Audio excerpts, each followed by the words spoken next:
One day at Schönbrunn, a lady in mourning, accompanied by 2 children, came to ask for a pardon, which the emperor was forced to refuse. This is what caused this person's visit. A Mrs. Dombray, or Combray, or Ken, had associated herself with certain people of good family who were committing acts of brigandage, of which the whole country complained, but who had the pretension of continuing the Vendée by robbing travelers and stagecoaches. This lady shared the spoils which were carried to the country house which she lived in on the side of the road with the thieves. Napoleon had given the strictest orders for the repression of these criminal attempts against public safety, which were filling the department with consternation. Madame de Combray, arrested, had been found guilty and was condemned. A respite was granted her because the idea had been suggested to her to declare herself pregnant. In spite of the fact that this plea was known to be false, this lady took advantage of the respite to have her pardon prayed for. The emperor, taken by surprise, having received no report on the appeal for mercy, nor any document which might help him to form an opinion, complained bitterly that the ministers of police should grant passports which enabled people to come and take him by surprise at 400 leagues from Paris, leaving to him all the odium of refusing a pardon which he was not in a position to grant. An example, moreover, was necessary. He expressed to the relation of the sentenced woman all his regret that she should have had to undertake so hard a journey in vain. He told her that his minister had supplied him with no information, adding that the nature of the crime in question did not, unfortunately, put it in his power to use his right of pardon. He concluded with a few words which showed the compulsion he was putting upon himself and gave orders that his petitioner should be well treated. I quote this anecdote because people have tried to use it as a pretext for accusing Napoleon of inhumanity. The reader must decide on the point himself. During Napoleon's stay in Vienna, the inhabitants were the victims of a famine, which was caused by the action of the Austrian authorities in forbidding any provisions to be sent into the town because the French soldiers would have made use of them. A deputation, which the emperor had authorized to visit the Emperor of Austria to obtain the recall of this order, had returned without obtaining any immediate satisfaction. Napoleon, touched by the distress of the Viennese, paid a visit to the suburbs and, together with the Intendant General of the Army, took measures for the diminishing the sufferings of the inhabitants. The winter coming on, he authorized the poor of Vienna to help themselves to wood in the imperial forests. We saw files of people passing loaded with stacks of wood which they had cut in these forests for several days. Napoleon tried to preserve people as far as lay in his power from the evils of war. In 1809, the emperor had again fallen in with, at Vienna, the celebrated singer Crescentini, who had been the delight of Italian theaters. He remembered with pleasure that formerly at Milan, Crescentini had sung cantatas intended to glorify the triumphs of the French army. Although this clever singer was no longer a young man, Napoleon attached him to the imperial orchestra and sent him to Paris with a salary of 30,000 francs. From this time on, Crescentini gave up singing on the stage. When age and infirmities had weakened his voice, the emperor appointed him professor to the Bologna Conservatory, where he was ordered to write a book on the laws of his art. At the same time, Napoleon created him a Knight of the Order of the Iron Crown. It was not only with a view of rewarding his musical merit that the emperor accorded him this distinction, to which the title professor gave him a claim. In decorating Crescentini, Napoleon had another purpose and was trying an experiment, for he wished to decorate Talma with the Legion of Honor, a foreign distinction awarded to a professor of singing in Italy, the classical home of music. A favor justified by superior merit was less likely to excite less opposition there than in France. At the same time, this nomination was generally criticized in Italy, and the emperor was forced to admit that, great as was his power, it had its limits. Napoleon saw himself forced to draw back before this manifestation of public opinion, but he regretted that this scruple praiseworthy in its principle, prevented him from honoring a great artist like Talma, who was endowed with unrivaled talents, and whom he held in high esteem. Corvisart, first doctor to the emperor, came to Paris during the 1809 campaign. His presence at headquarters gave rise to the belief that Napoleon was dangerously ill, a circumstance which especially attracted the attention of the English government. Corvisart's journey had not been caused alone by a slight indisposition on the emperor's part, caused by the fatigues of the campaign, but which neither prevented him from riding on horseback nor from holding reviews. The doctor, impelled by curiosity and the interest of science, had asked permission on his side to come to Vienna. He wished to visit the medical establishments of this capital and to make the acquaintance of the celebrated Dr. Frank, who was first doctor to the Emperor of Austria. Numerous cases of dysentery having declared themselves in the army, which it was feared might degenerate into an epidemic. Corvisart's advice became very desirable. I remembered that the emperor jested the doctor on a danger to which the latter had exposed himself whilst visiting the battlefield of Wagram, where it is said he approached a shell which, though the battle had taken place several days before, had not yet been extinguished. Immediately after signing peace, Napoleon left Schönbrunn to return to France. Before leaving, he gave orders that the fortifications of Vienna should be destroyed. He remembered how he had been twice stopped before the walls of this capital and, preoccupied with the idea that he might have to come there a third time, thought of the serious embarrassment which an energetic defense of the city might cause him. Such threatening leave-taking struck dismay into the hearts of the Viennese, who considered themselves humiliated by a precaution, which, ordered after peace had been signed, appeared to them to be dictated by a spirit of revenge and rancor. Napoleon went to await the Emperor of Austria's ratification of the peace at Nymphenburg, where he spent 2 days, and took leave of the King of Bavaria after having received this ratification. He stopped one day at Stuttgart, passing through Strasbourg without stopping, and spent some hours at Chianters, near Bar, under Marshal Oudinot's roof. On October 29th, the emperor arrived at Fontainebleau at 9 a.m. without having been announced. Empress Josephine, not having been told in time, was not there to receive him. Napoleon made this a pretext for showing some bad temper. He seemed to wish to prelude the painful declaration which it was in his mind to make by some subject for discontent. As a matter of fact, his mind was fully made up on his divorce from Josephine. He prepared himself exclusively for it whilst at Fontainebleau, where for 3 weeks he held a large and brilliant court. On his return to Paris on November 16th, Napoleon heard that the ex-queen of Etruria, who had retired to Nice with her son, a young child, on the pretext of ill health, was giving herself up to intrigues of all kinds. She used to write to the English Prince Regent to offer to employ her influence with the Spanish prisoners in cantonment in the depots in the south of France. She wrote to this prince of the embarrassment which her presence in Spain would cause to the French. The ex-queen was mistaking matters. There was danger for her alone. The emperor, not wishing to leave an element of disturbance which might add fresh complications to the state of affairs in Spain in the hands of the English, gave orders that she should be conducted to Rome. She was placed in a convent of which a princess of Parma, her relation, was the abbess.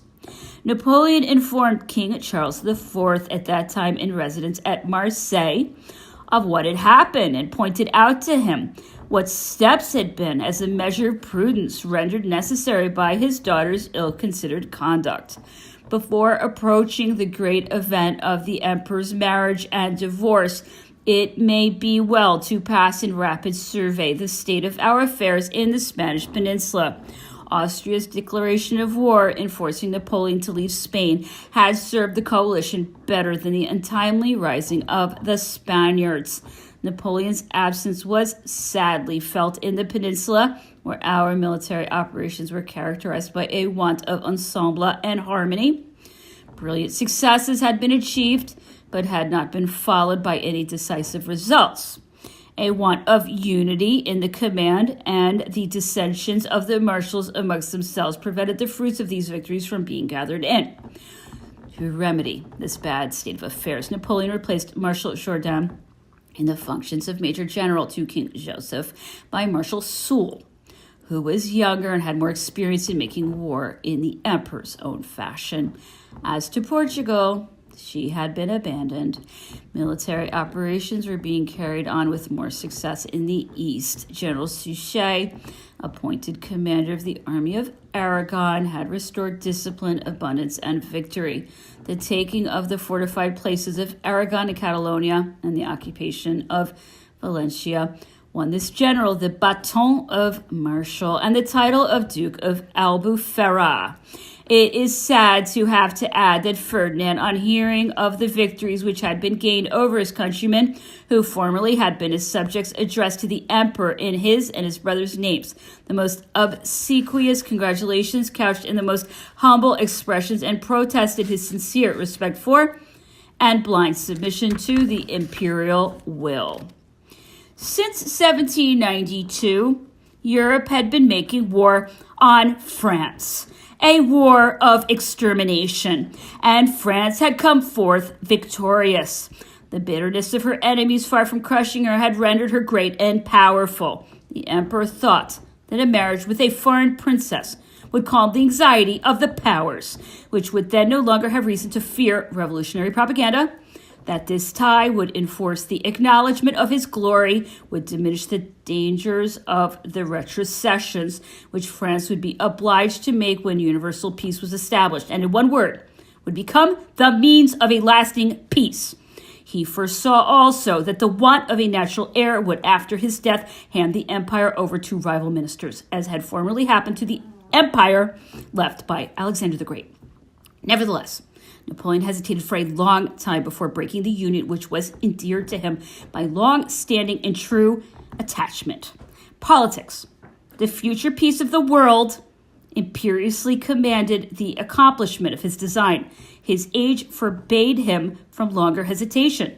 Some have said he was prompted by the vain desire to mix his blood with that of the royal houses. But it may be asked what reasons he had to envy them, either in greatness or in genius or in power. If vanity, there was in his action. If in this matter Napoleon showed himself open to human weaknesses, it had very little voice in determining his resolution. The assiduity with which the ruling families in Europe sought after an alliance with him by marriage did not raise the merit and value of such an alliance in his eyes, though it was a further guarantee of the advantages which he looked for from it. Some time previously, Fouché had taken the opportunity, without being authorized to do so, to approach Empress Josephine on the necessity of a divorce, and to spread the report that a divorce was imminent. Napoleon had severely reprimanded him, not only because he had come to no definite decision on the subject himself, but because he was anxious to spare the unhappy princess premature grief, and did not wish to leave her under the continual menace of a separation, which was painful for both. When, on his return from Fontainebleau, at the end of 1809, Napoleon had made up his mind to open this serious question. He allowed the Empress to suspect the separation, which he was planning only a few weeks before the time when this very painful sacrifice had to be accomplished, not in an outspoken manner, but rather by dropping hints which gave her cause for reflection. This man, whom many people have long considered as pitiless, dreaded the sight of tears and of affliction, against which, as a matter of fact, he was always defenseless. I have often seen him, after certain scenes of jealousy caused by Josephine's suspicious affection, so troubled that he would remain for hours in his workroom, given up to silent emotion and unable to resume his work. Napoleon had retained from his early education, family, feelings, and simple ways of life, which in his case were united with the highest political capacities. Since the interview of Erfurt, time had matured Napoleon's project of a divorce. The cordiality which seemed to reign between the Tsar and himself familiarized himself with the idea that a family alliance would strengthen between them the intimacy which held out the prospect of great advantages. Monsieur de Talleyrand asserts that he was commissioned by Napoleon to sound the Emperor Alexander on this subject. However this may be, it is certain that in the course of one of the familiar conversations between the two emperors at Erfurt, Alexander offered Napoleon the hand of the Grand Duchess Anna. Napoleon bound himself by no engagement, but he had felt pleased and flattered by this offer, which remained a secret between the two sovereigns. When, towards the end of 1809, on his return from the Wagram campaign, Napoleon made public his decision to seek for children in a new matrimonial alliance, since he could expect no posterity from his marriage with Josephine, his first thoughts were for an alliance with the princess of the Russian imperial house. Whilst commissioning his representative in St. Petersburg to approach Emperor Alexander in a confidential manner in this matter, two other princesses, one, the only daughter of the King of Saxony, the other, the eldest daughter of the Emperor of Austria, were in his mind. Although his desire to have children as soon as possible threw weight into the scale on the side of the Princess Augusta or Archduchess Marie Louise, who suited him better on account of her age, Napoleon still hesitated. The agreement of his political views with his personal inclination for Emperor Alexander and the remembrance of the offer made by this prince at Erfurt decided him to take up again the proposal, to which he had given no definite answer, and to prefer a marriage with a Russian princess. It was about a week after the Minister of Foreign Affairs had written in a confidential manner to the Duke of Vicence, Caulaincourt, our minister at St. Petersburg, charging him to open the subject of the marriage in a categorical manner to Emperor Alexander, when Napoleon made up his mind to break his silence towards Empress Josephine. The minister's letter had been ciphered by himself and was to be deciphered by the Duc de Vicence. Caulaincourt alone, since the insinuations made 2 years before by Fouché to the Empress, and although this mischievous marplot had been publicly disavowed, Josephine could not help seeing that sooner or later she would have to pay for the misfortune of not having given an heir to Napoleon with the loss of her rank. It was the general topic of her conversation, either with me, from whom she hoped to gather some information, or with those with whom she could speak in confidence. But after the emperor's arrival at Fontainebleau, where, as we have read, he returned after the Wagram campaign, new signs confirmed her suspicions and made her foresee that the storm might break at any moment. An unaccustomed coldness, the closing of the doors which communicated between their two apartments, the shortness of the rare moments which the emperor devoted to his wife, certain passing outbursts provoked by the most trifling causes which troubled this family, usually so peaceful, the arrival in turn of the allied sovereigns, whose presence she was not able to understand, inspired the Empress Josephine with the keenest anxiety. So cruelly was she troubled that she was constantly applying to me. I could only answer her in an evasive way. My part became an embarrassing one, and in order to escape from the unhappy princess's questions, I was obliged to avoid her. But my perseverance in escaping from what I may call her importunities appeared to her more significant than words, and her anxiety reached its highest pitch when by hazard she was able to keep the emperor with her for a moment. She did not dare to touch on this question for fear that the fatal sentence should fall from his lips. Such a state of things could not be greatly prolonged. Its result had been to strain the relations between the two spouses to a point which was downright torture for both. The emperor was at last unable to bear it any longer, and one evening, after the most silent and sorrowful of meals, he broke the ice. It may be imagined what was the grief and despair of the Empress Josephine at the moment when her last hope was taken away. Napoleon, freed from an insupportable load, was deeply touched by the grief which he was causing, and from that moment he never ceased to surround her with every care and to lavish upon her words of comfort, which Josephine in her despair at first listened to with indifference, but which touched her in the end. Napoleon sent for her children, Hortense and Eugène, and committed their mother to their care, assuring them of the continuance of his paternal affection and protection. After having calmed the first transports of her grief, Josephine bore her sacrifice with a force of character of which one might not have thought her capable, and resigned herself to this misfortune for which there was no remedy. From that day, she was seen no more at court.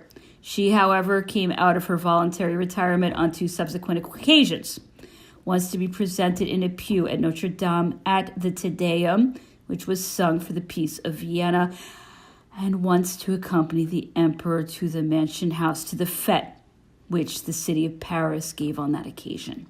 With the exception of these 2 circumstances, she spent hiding in her apartment the fortnight which passed between the moment when this cruel revelation was made to her and the day when the divorce was pronounced.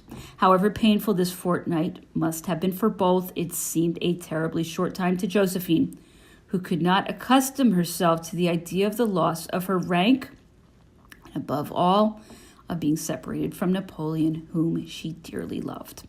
The emperor soothed the last hours of their married life by acts of the kindest consideration and respect, caring for the future of the wife whom he was leaving, advising her, and meeting her every wish.